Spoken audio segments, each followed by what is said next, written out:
वासनेला कसे जिंकता येईल? कितीही विद्वान पंडित जरी झाला तरी त्याला स्वतःला अनुभव आल्यावाचून ज्ञान सार्थकी लागले असे होत नाही. पोथी ऐकून ज्याला वैराग्य आले त्यालाच पोथी खरी कळली असे म्हणावे. पोथीत सांगितलेले ऐकून ते जो आचरणात आणतो तोच खरा श्रोता होय. वेदांत हा रोजच्या आचरणात आणला पाहिजे तर त्याचा खरा उपयोग. म्हणूनच सर्व प्रचितींमध्ये आत्मप्रचिती ही उत्तम होय. जो भगवंताला शरण गेला त्याच्यापाशी शब्दज्ञान नसले तरी त्याला मिळवायचे काहीच उरत नाही. जो शब्दज्ञानाच्या मागे जातो त्याचा अभिमान बळावतो. जो शब्दज्ञानी नसतो त्याला अभिमान नसेलच असे नाही. अज्ञानी माणसालाही अभिमान असतो, परंतु तो घालवणे सोपे असते. सद्गुरूला शरण जा म्हटले तर अज्ञानी माणूस मुकाट्याने शरण जाईल, त्याला शंका येणार नाही. काशीला जाणारे पुष्कळ रस्ते आहेत, पण कोणत्याही रस्त्याने जायचे तरी आपले घर सोडल्याशिवाय जाता येत नाही.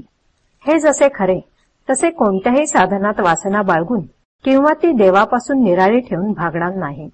ती देवाची करायला, तिला मारायला देवाचे स्मरण पाहिजे.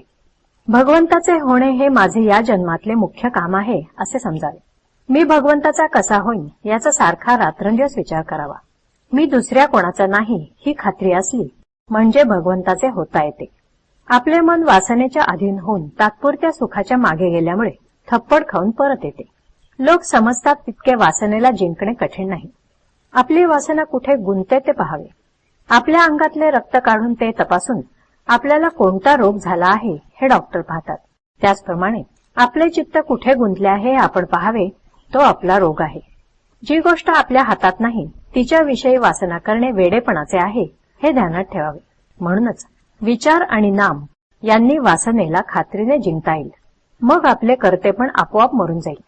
हिमालयावर ज्यावेळी आकाशातून बर्फ पडते त्यावेळी ते अगदी भुसभुशीत असते, पण ते पडल्यावर काही काळाने दगडापेक्षाही घट्ट बनते. त्याचप्रमाणे वासना ही सूक्ष्म आणि लवचिक आहे, पण आपण तिला देहबुद्धीने अगदी घट्ट बनवून टाकतो. मग ती काढणे फार कठीण जाते. भगवंताची वासना ही वासना होऊच शकत नाही.